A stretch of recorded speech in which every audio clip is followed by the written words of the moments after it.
আসসালামু আলাইকুম। আহ, আমি মূলত কোনো ইমার্জেন্সি কোনো সিচুয়েশন না হলে লাইভে আসি না। যদি মনে করি আমার গুরুত্বপূর্ণ একটি তথ্য নিয়ে আপনাদের মাঝে হাজির হলাম। সম্প্রতি ভারতীয় মিডিয়াগুলোতে প্রচার হচ্ছে যে ক্যান্টনমেন্টে ইউনূস সরকারকে উৎখাতের পরিকল্পনা করছে ওয়াকারুজ্জামান। তো এই বিষয়ে কর্নেল মুস্তাফিজুর রহমান খুব গুরুত্বপূর্ণ কিছু তথ্য দিয়েছে। চলুন কথা না বাড়িয়ে ভিডিও স্ক্রিনে চলে যাই। কিছু ইনপুট দেওয়ার আছে, তবে আসি। তবে আমি আজকে আসার মূল কারণ হচ্ছে সবাই আমাকে ইনবক্সে এবং বিভিন্নভাবে জিজ্ঞেস করতেছে যে ভারতীয় মিডিয়াতে এসছে যে সেনাবাহিনীতে একটা কূপ হয়ে গেছে। Very funny. সেনাবাহিনীতে কোনো কূপ হয়নি, সেনাবাহিনীতে কূপ হয়নি, এবং এরকম কোনো কিছু হওয়ার সম্ভাবনাও নেই।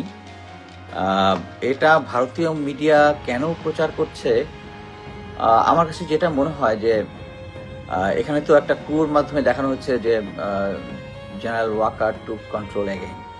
এর মানেটা হচ্ছে যে আপনার যদি মনে থাকে যে কিছুদিন আগে যখন রাওয়া ক্লাবে উনি একটা আউটরেজিয়াস একটা স্টেটমেন্ট দিয়েছিলেন, তখন কিন্তু আমি এটা নিয়ে বিস্তারিত আগে বলেছিলাম যে হি ওয়াজ রেস্টলেস, সাম সর্ট অফ বোঝা যাচ্ছিল কেউ তাকে দিয়ে এটা জোর করে করাচ্ছে।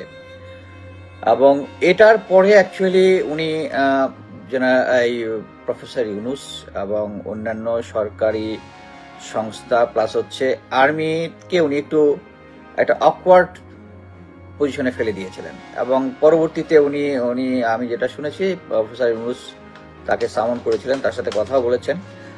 ওই যে এখন জেনারেল ওয়াকার একটু ব্যাক ফুটিং আছে, এটাকে ফ্রন্ট ফুটে নিয়ে আসার জন্য একটা বোঝাচ্ছে এরকম একটা কু হয়েছে, কুতে কন্ট্রোল হয়েছে। অ্যাকচুয়ালি এই ধরনের কোনো কিছু হয় নাই। আর যাকে নিয়ে হচ্ছে উনি হচ্ছে lieutenant general Faiz, is a professional officer. উনার এরকম কিছু করার কথা না, ওনাকে আমি যদ্দূর জানি is a loyal to general Waker. এটা আমি আগেও বলেছি যে উনি যখন জেনারেল হামিদের পরে যখন ডিজিএফআই হন, উনি কিন্তু তখন এই আয়নাঘর যে আপনারা দেখতেছেন আলামত ধ্বংস, উনি কিন্তু আলামত ধ্বংস করেছেন। এবং উনার লজিক ছিল হচ্ছে সরকার চেঞ্জ হলে তো বিএনপি আসলে, আওয়ামী লীগ আসলে এরা সবাই আগে আলামত ধ্বংস করে। বাট এইটা হচ্ছে একটা ডিফারেন্ট ইস্যু। আগের কোনো সরকার এই সময় গুম খুনের সাথে জড়িত ছিল না, এরকম অর্গানাইজড ভাবে আয়নাঘর মেনটেন করতো না। এটাকে আমি মনে করি সময় আসলে জেনারেল ফয়েজ স্যারকে এটার জবাবদিহিতা করতে হবে। সো এটা নিয়ে ওরিড হওয়ার কোনো কিছু নাই। এরকম কোনো মানে এই ধরনের কোনো কু সেনাবাহিনীতে হচ্ছে না বা হবে না, হওয়ার কোনো আমি অ্যাটলিস্ট এই মুহূর্তে কোনো সম্ভাবনা দেখি না। বাট তারা জাস্ট জেনারেল ওয়াকারকে যে he is again in control, এবং যেটা প্রমাণ করতে চেষ্টা করেছিল রাওয়ারিয়াতে যে he is a stake holder of Bangladesh. But good news is ধীরে ধীরে general Waker is losing his power এবং সরকার টেক ওভার করতেছে।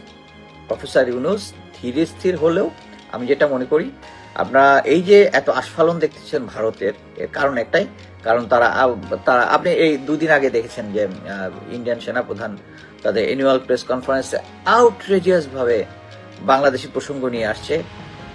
উনি উনি স্ট্র্যাটেজি নিয়ে কথা বলতে পারেন, ফিউচার ইয়ে নিয়ে কথা বলতে পারেন, বাট উনি যেটা পারেন না, এই যে উনি যে ডিসকাস করেছেন যে ভারতের সাথে চায়নার সাথে পাকিস্তানের স্ট্র্যাটেজিক রিলেশনটা স্ট্রং আছে, he will deal with that. এবং এর সাথে যদি বাংলাদেশের সাথে যদি পাকিস্তানের যদি ভালো সম্পর্ক হয়, যেহেতু পাকিস্তান একটা টেরোরিস্ট স্পন্সর করে, আমাদের সাথে যদি সম্পর্ক হয় তাহলে একটা সম্ভাবনা থেকে যায়।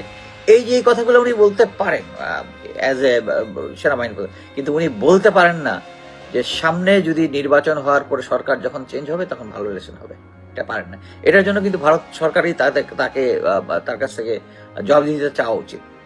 এবং সেম আমরা সবাই জানি যে 5 তারিখে এই জেনারেল ত্রিবেদী, এটাই তো ওনার নাম বলা হয়, ভারতের সেনাপ্রধান যে আছে, উনি কথা বলেছেন আমাদের জেনারেল ওয়াকারের সাথে, যেটার জবাবদিহিতা আমি জানি না কেউ চেয়েছে কিনা, বাট এইগুলা ওনাদের জুডিশনের ভিতরে না। সো উনি যে কথাটা বলেছে যে নেক্সট ইয়ারটা আসলে সেনাবাহিনীর সাথে ভালো সম্পর্ক আছে, কিন্তু যদি নেক্সট নির্বাচিত সরকার আসে, এবং একই ভাষায় আমরা দেখতেছি বাকি যে দলগুলা যাদের আমরা মনে করতেছি ভারতের একটা কন্ট্রোল আছে, এবং তারা বুঝে ফেলেছে যে ইন্ডিয়া কি বলে ভারত আওয়ামী লীগ দিয়ে তাদের কোনো কিছু হবে না, so they are searching for alternative. যাক, এটা নিয়ে আমরা ডিসকাস করব। আরেকটা জিনিস নিয়ে আলাপ করি যে সম্ভবত কি নামটা গৌতম লাহোরি, ভারতের এক সাংবাদিক, যে কয়েকদিন আগে একটা প্রেস ক্লাবে একটা বিদেশি সংবাদের ইয়াতে একটা তার স্টেটমেন্টে বলেছে যে এই মুহূর্তে 45,000 আওয়ামী লীগরা ভারতে আছে, এবং অফকোর্স সবই আছে, মোস্ট অফ দেম অ্যাটলিস্ট 99% আছে হচ্ছে কলকাতাতে। এটার কিন্তু একটা পলিটিক্যাল সিগনিফিকেন্ট বহন করে। আমি যেটা জানি, এর আগে যেটা হয়েছে যে আমরা মানে এটা ডিজিএফআই একটা রিপোর্টে যে বাংলাদেশে যে সমস্ত কোশ্চেন আমি পরে দেখব, বাংলাদেশে যে সমস্ত অবৈধ অস্ত্র ব্যবহার হয় এগুলো কিন্তু পশ্চিমবঙ্গে ব্যবহার হয়, আবার আমাদের শুধু স্থান চেঞ্জ করে।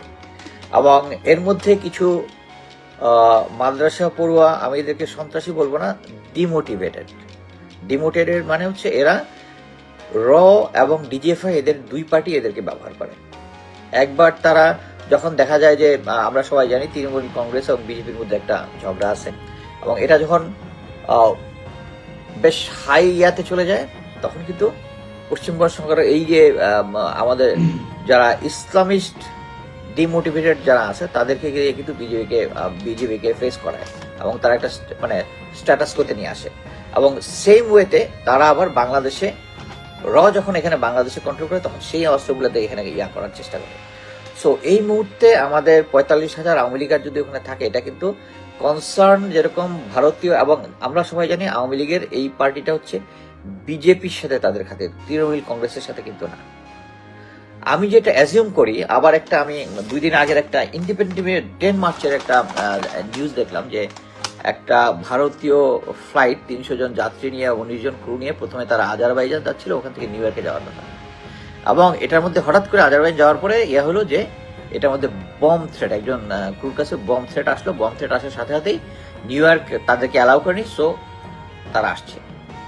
সো আমি যেটা মনে করি এটা একটা ফেক হুমকি ছিল। আমি যেটা মনে করি যে ভারত এখন আমাদের কন্টিনিউয়াস চাচ্ছে আমাদেরকে বিপদে ফেলানোর জন্য, এবং আমাদের দেশেরই লোক আওয়ামী লীগেরও আছে, এবং ওই যারা ডিমোটিভেটেড, আমরা অলরেডি হিজবুত তাহরির ডিমোটিভেটেড পার্টিকে দেখেছি যে তারা ভারত এবং আওয়ামী লীগের উস্কানিতেই কিন্তু তারা মাঠে নেমেছিল। সো ভারতে এই মুহূর্তে 45,000 আছে, এবং সাথে ডিমোটিভেটেড যাদের লিস্ট ডিজিএফআই এর কাছে আছে, রর কাছে আছে। এদের মাধ্যমে যদি এই মুহূর্তে তারা দিল্লিতে, মুম্বাইতে, ইম্পর্টেন্ট ইভেন ইন কলকাতা, তারা যদি একটা টেরোরিস্ট অ্যাটাক অ্যারেঞ্জ করে, এটা করে পরে দেখা যাবে যাকে ধরা হয়েছে বা যে ওখানে মারা গেছে সে হচ্ছে বাংলাদেশের। এটা যদি হয় তাহলে কিন্তু বাংলাদেশি কি করবে, তার মানে হচ্ছে প্রফেসর ইউনূসের সরকারকে বিরুদ্ধে ফেলানোর চেষ্টা করবে। আমি স্ট্রংলি মনে করি যে আমাদেরকে এই ব্যাপারে অ্যাডভান্স প্রিএমটিভ অ্যাকশন নিতে হবে। আমার ধারণা ভারত এই ধরনের একটা প্ল্যানিং করতে পারে, কারণ তাদের স্ট্র্যাটেজিক্যাল বলে যে তারা ইভেন নিজের ইয়াতেও অতীতে তারা করেছে, নিজের ইয়াতেও একটা টেররিস্ট অর্গানাইজেশন টেররিস্ট দেখায়, ওটার দায়ভার আমাদেরকে দিবে, দিয়ে এটা নিয়ে ইন্টারন্যাশনালি হাউকাউ করার চেষ্টা করবে। দেখা যাবে সে ছিল ইসলামিস্ট, এবং তার দেখা যাবে যে মাদ্রাসা background, and he is from Bangladesh. So ধরে নেবে যে বাংলাদেশ যেহেতু তারা একটা প্রচার করার চেষ্টা করতেছে যে বাংলাদেশে যারা ইসলামিস্ট, এই ইসলামিস্টরাই নেতৃত্বে আছেন প্রফেসর ইউনূস, এবং ইসলামিস্টদের নেতৃত্বে বাংলাদেশকে দখল করে ফেলেছে, এবং ফিউচারে এটার জন্য টেররিজম প্রসার পেতে পারে, এবং এটার সাফারার হচ্ছে ভারত। এই যে গেমটা, এটা খেলার একটু সম্ভাবনা আছে। আমি অ্যাডভান্স বলে রাখলাম, আমার কাছে মনে হলো। সো এটা নিয়ে আমাদেরকে সতর্ক থাকতে হবে। এবং আমি বিভিন্ন সোর্স থেকে যেটা জেনেছি, এখন পর্যন্ত গোয়েন্দা সংস্থাগুলো স্টিল মানে পার্শিয়ালি এনএসআই প্রফেসর ইউনূসের আন্ডারে আছে, এবং তাদেরকে বিভিন্ন ডাটা দিয়ে সহযোগিতা করতেছে। কিন্তু ডিজিএফআই এখনো কন্ট্রোলের মধ্যে নাই। ডিজিএফআই এখনো জেনারেল ওয়াকারের কন্ট্রোলে। আমি জানি না শেষ পর্যন্ত কি হবে? নর্মালি যেটা হয় এই ধরনের ক্রাইসিস সিচুয়েশনে গোয়েন্দা সংস্থাগুলো অ্যাডভান্স সাবধান করে। এই যে হিজবুত তাহরির ঘটনাটাই দেখেন, যে এটা হিজবুত তাহরির এরকম করবে এটা আগের থেকে ঘোষণা দিয়ে আসছে। ঘোষণা দেওয়ার পরেও তাদেরকে কিন্তু রাস্তায় নামতে দেওয়াটা উচিত হয় নাই, এবং একটা সময়ের পরে পুলিশ লাঠিচার্জ এবং শক্তি প্রয়োগ করেছে।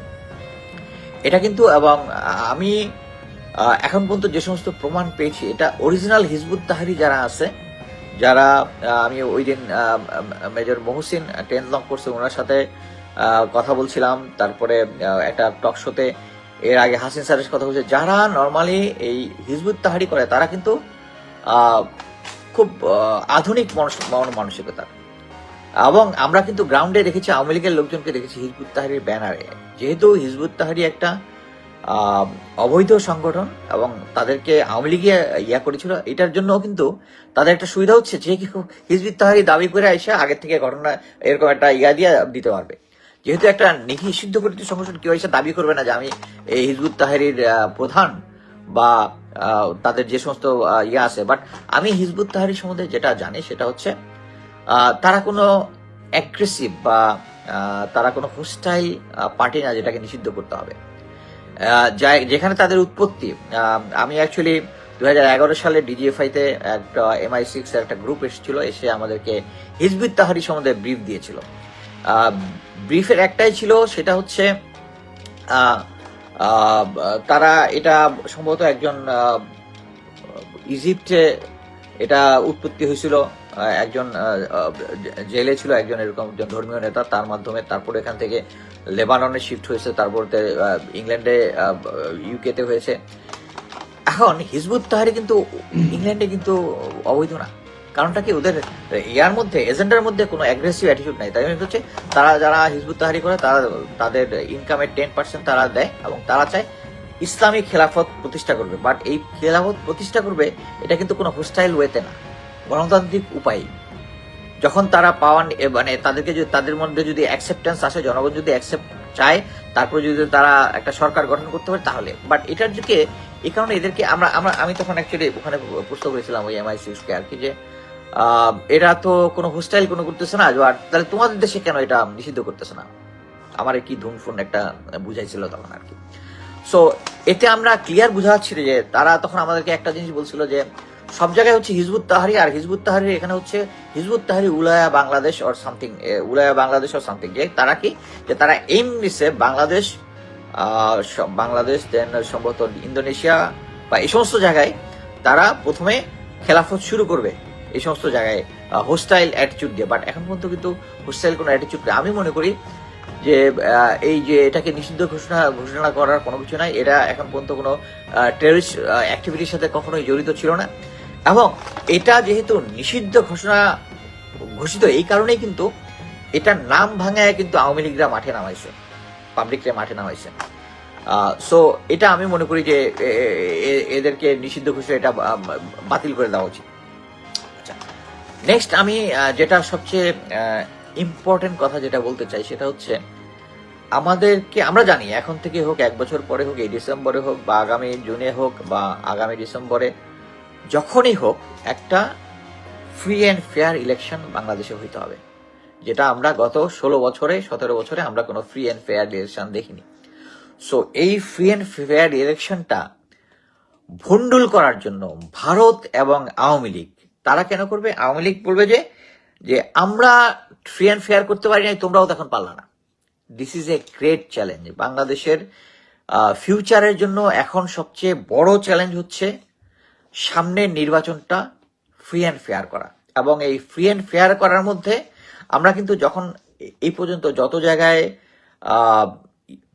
জায়গায় ইলেকশন ডিউটি করেছি আমার চাকরির লাইফে, কখনো কিন্তু আমাদের ম্যাজিস্ট্রেসি পাওয়ার ছিল না। আমরা যখনই অ্যাকশন করতাম একটা ম্যাজিস্ট্রেটের আন্ডারে করতাম। এবং এখন কিন্তু সরকার যে আর্মি গ্রাউন্ডে আছে এবং ম্যাজিস্ট্রেসি পাওয়ার আছে, আমি আপনাদের গ্যারান্টি দিয়ে বলতে পারি যে ম্যাজিস্ট্রেসি পাওয়ার আছে, কিন্তু এদের হাত বেঁধে রেখেছে জেনারেল ওয়াকার অ্যান্ড যারা গুম খুনের সাথে জড়িত, তাদের যে মেইন ওয়ার্ডার গ্রুপ আমরা বলি আর কি, যারা মেইন তারা গ্রাউন্ডে কিন্তু অফিসারদেরকে ফ্রি অ্যান্ড ফেয়ার ভাবে কাজ করতে দিচ্ছে না, ফ্রি অ্যান্ড ফেয়ার ভাবে করতে দিচ্ছে না। আমার গ্রাউন্ডের সাথে কথাবার্তা আছে। সো এই যে ফ্রি অ্যান্ড ফেয়ার ইলেকশনটা করার জন্য আমাদেরকে সেনাবাহিনীকে সেম কি বলে একটা ম্যাজিস্ট্রেসি পাওয়ার নিয়ে গ্রাউন্ডে থাকতে হবে। সেনাবাহিনীকে দিয়ে আমরা জেনারেল আজিজের আমলে দেখেছি একটা পিক আপ যাচ্ছে, পাবলিক সাহায্য হচ্ছে, পিক আপ চলে গেছে। এটা হচ্ছে আমাদের সবচেয়ে সেনাবাহিনীর একটা মানে দুর্নাম শুরু হয়েছিল ওইটার পর থেকেই, মেইনলি যে জনগণ, সেনাবাহিনী জনগণের পাশে দাঁড়ায় না। জনগণ এবং মেইন সেনাবাহিনী সবসময় পাবলিকের সাথে ছিল, শুধু জেনারেল ওয়াকার অ্যান্ড তার ডেপুটি যারা আছে তারা ছিল না। এখন আচ্ছা, মাঝখানে আরেকটা কথা বলি, সেটা হচ্ছে সেনাবাহিনীতে একটা রিজয়েন্ডার দিয়েছে যে ভালকার তুর্ক যে কথাটা বলেছে যে সেনাবাহিনীকে যে ওয়ার্নিং দেওয়া হয়েছিল যে তারা যদি এই ধরনের সরকারকে সহযোগিতা করে গণহত্যা চালায় তাহলে তারা ফিউচারে ইউএন পিসকিপিং মিশনে যেতে নাও থাকতে পারে। আচ্ছা, এটা সেনাবাহিনী কি বলেছে যে তারা এই ধরনের কোনো ওয়ার্নিং পায় নাই, এবং যদি করেও থাকে তাহলে সেই ফ্যাসিস্ট সরকার আওয়ামী লীগ তৎকালীন সরকার এটা পেয়ে থাকতে পারে। আপনার কি মনে হয় যে শেখ হাসিনা আর্মি রিলেটেড একটা এই ধরনের একটা হুমকি পেয়েছে, এটা জেনারেল ওয়াকারের সাথে শেয়ার করেনি? This is absurd.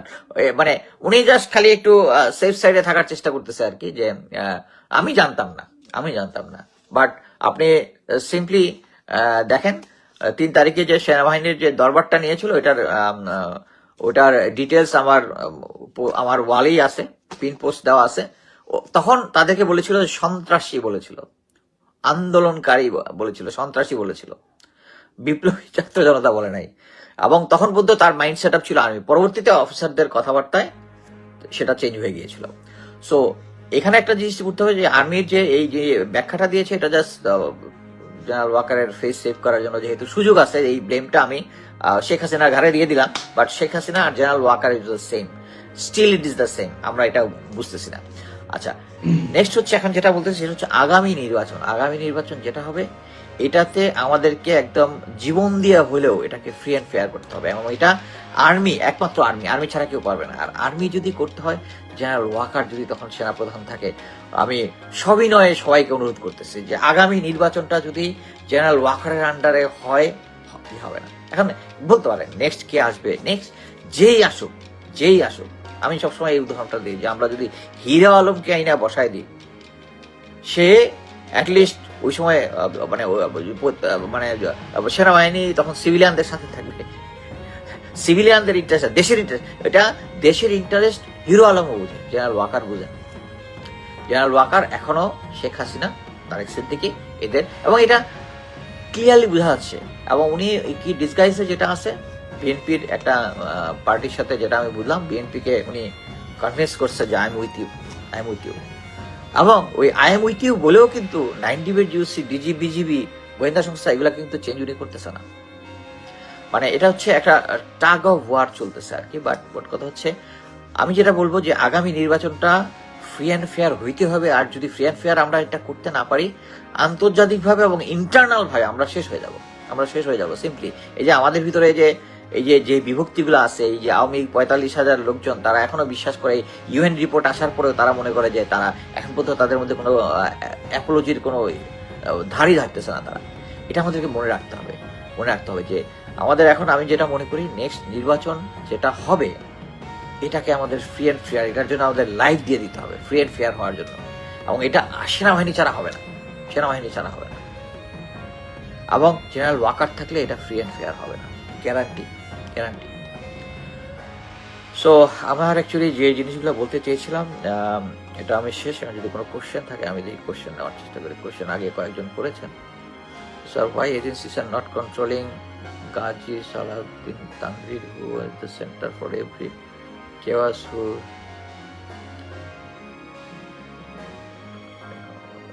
can't offer close to damn that. Totally leader Tanvir is a Darvish like man who has এই সম্বন্ধে আমি বিশেষ কিছু জানি না, জন্য এটা আমি বলবো না।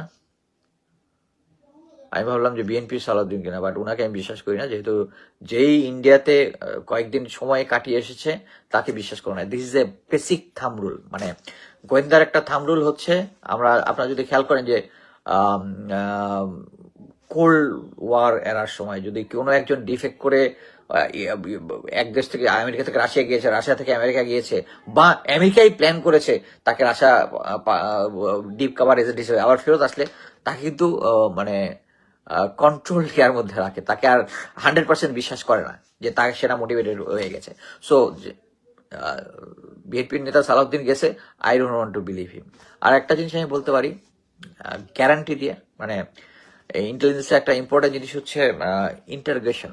এই ইন্টারগ্রেশনের জন্য একটা স্পেসিফিক লেসন আছে, এবং এই ইন্টারগ্রেশন জিনিসটা এমনই একটা ইন্টারগ্রেশন, আমি মনে করেন যে একজন নির্দোষ ব্যক্তি আপনি তার গায়ে একটা টাচ দেখবেন না, তাকে মারামারিও করা হয় নাই, সে এসে স্টেটমেন্ট দিবে সে নিজের হাতে তার বাবাকে খুন করছে, যদিও তার বাবা জীবিত। আপনি যদি চান, it's possible. Integration it's a such a thing. সবাই মনে করে যে মাহিরের উপর ওষুধ নাই, it's not that, it's a technique, it's a specialist যারা আছে তারা। আমি অনেক ইন্টারগ্রেশন করেছি আমার চাকরির লাইফে। আপনাকে ইভেন টাচও করতে হবে না, একটু স্লিপলেস রাখলেন, তাকে অসময়ে ডাকাডাকি করে, অনেক দেয়ার আর লট অফ টেকনিক্স। বাট কথা হচ্ছে এই কারণে আমি মনে করি যারা একবার ভারতে গিয়েছে তারা ফেরত এসছে, তাদেরকে বিশ্বাস করার উচিত হয়, বিএনপিরও উচিত হবে না তাদেরকে বিশ্বাস করা, এটাই আর কি। এবং এই পার্টির একটাই, যেটা আমি আলোচনায় বলতেছিলাম, যে এই দেশের অবৈধ অস্ত্রগুলো একবার পশ্চিমবঙ্গে ব্যবহার হয়, আবার এখানে ব্যবহার করে, এবং গোয়েন্দা সংস্থার কাছে 100% এদের ইয়ে আছে, এবং তারা এদেরকে ব্যবহার করে। এবং আমি মনে করি যে তারা 100% এই যে ক্রাইসিস গুলো হচ্ছে, গোয়েন্দা সংস্থাগুলা পার্শিয়ালি রিপোর্ট পাচ্ছে প্রফেসর ইউনুস, বাট 100% যদি পেত, তাহলে এতদিনে এই সমস্ত আওয়ামী লেসপেন্সার যেগুলো আছে, যেগুলো গন্ডগোল করার চেষ্টা করতেছে, তারা সিধা হয়ে যেত। আচ্ছা, আর কোন আছে কিনা? Sir, was there any coup pattern? No, there was no coup pattern. আচ্ছা, আর কোনো কিছু আছে? Last free and fair election had before 24 years. Okay, yes. এবং আমি মনে করি যে আমাদের এখন সেনাবাহিনী প্লাস জনগণ সবকিছু দলগুলো, রাজনৈতিক দলে, আমরা যদি একটা ফ্রি ফেয়ার ইলেকশন এনশিওর করতে না পারি, বাংলাদেশের ফিউচার ধ্বংস হয়ে যাবে। আমরা নিজেরাই নিজেদের মধ্যে কামড়া করবো, এবং এটাই ভারত চায় যে আমরা নিজেদের মধ্যে কামড়ি করি, করি। এবং আমি নতুন দলকে অ্যাকচুয়ালি স্বাগত জানিয়েছি এর আগেও। শুধু আমি একটা জিনিস বলবো, আপনারা পলিটিক্যাল রেটরিক বাদ দেন। এখন একটা বাংলাদেশে আমি মনে করি মানে পলিটিক্যাল রেটরিক দিয়ে কোনো কিছু হবে না। সবচেয়ে বড় দল হিসেবে বিএনপি কিছু অ্যাডভান্টেজ পাবে। তাদের অ্যাকচুয়ালি ভারতকে তোষণ করার কোনোই দরকার নাই। আমি মনে করি প্রেজেন্ট সিচুয়েশনে, আমি যেটা মনে করি, আমি অতীতে অনেকবার পলিটিক্যাল অ্যানালাইসিস করেছি, গোয়েন্দা সংস্থায় থাকতেই করেছি। আমি যেটুকু গ্রাউন্ড রিয়েলিটি বুঝি, লোকজনের সাথে আমি কথা বলি, রিয়েলিটি বুঝি, আগামীতে বিএনপির আসার সম্ভাবনা বেশি। বাট তাছাড়া কিন্তু আমার যেটা মনে হয় যে তাদের কাছে চাঁদাবাজি যেটা আছে, they should hold their horse. Otherwise এটা তাদের মানে ভালো কিছু বয়ে আনবে না। আর অন্যান্য দলগুলোকে আমি বলি যে নতুন ছাত্রদের যে দল যেটা হয়েছে, এটার এগেনস্টে এক্সট্রিম প্রোপাগান্ডা হয়েছে। ইভেন আমি অন্যান্য রাজনৈতিক দলকে এদের এগেনস্টে প্রোপাগান্ডা করার কোনো দরকারই নাই। Let them grow at their own. আমাদের এই সময়ে আমি চাই যে বিএনপি যদি ক্ষমতায় আসেও, তাদের একটা শক্তিশালী বিরোধী দল থাকুক। এবং আমি মনে করি যে জামাতে ইসলামী প্লাস ইসলামী দলগুলা এবার হয়তো বা একটু বেশি ভোট পাবে, বাট স্টিল বাংলাদেশের জনগণ 100% ইসলামিক দলগুলোকে ক্ষমতায় নিয়ে আসবে বলে আমার মনে হয় না। বাট আমি যেটা চাই সেটা হচ্ছে, যদি ইসলামিক দলগুলো যদি ক্ষমতায় আসে, আমার কোনো সমস্যা নাই। পাবলিক, আমাদের শুধু এনশিওর করতে হবে জনগণ তাদের ভোটটা দিতে পেরেছে। এইটাই আমাদের এখন মেইন এইম হওয়া উচিত। সেনাবাহিনীর একটা মেইন এইম হওয়া উচিত যে ভবিষ্যতে যেন আমরা যতগুলো ইলেকশন হয়, 5 বছর পরে আপনারা যেই দলে আসেন, 5 বছর পরে একটা ফ্রি অ্যান্ড ফেয়ার ইলেকশন হয়। এটাই আমাদেরকে এনশিওর করতে হবে, যেটা আওয়ামী লীগ ধ্বংস করে দিয়েছিল। ধন্যবাদ, নমস্কার। দর্শক, ভিডিওটি অত্যন্ত গুরুত্বপূর্ণ ছিল। ভিডিওটি কেমন লাগলো অবশ্যই কমেন্ট করে জানাবেন, এবং এরকম আরো নতুন নতুন ভিডিও পেতে চ্যানেলটি সাবস্ক্রাইব করে আমাদের সঙ্গে থাকবেন। ধন্যবাদ।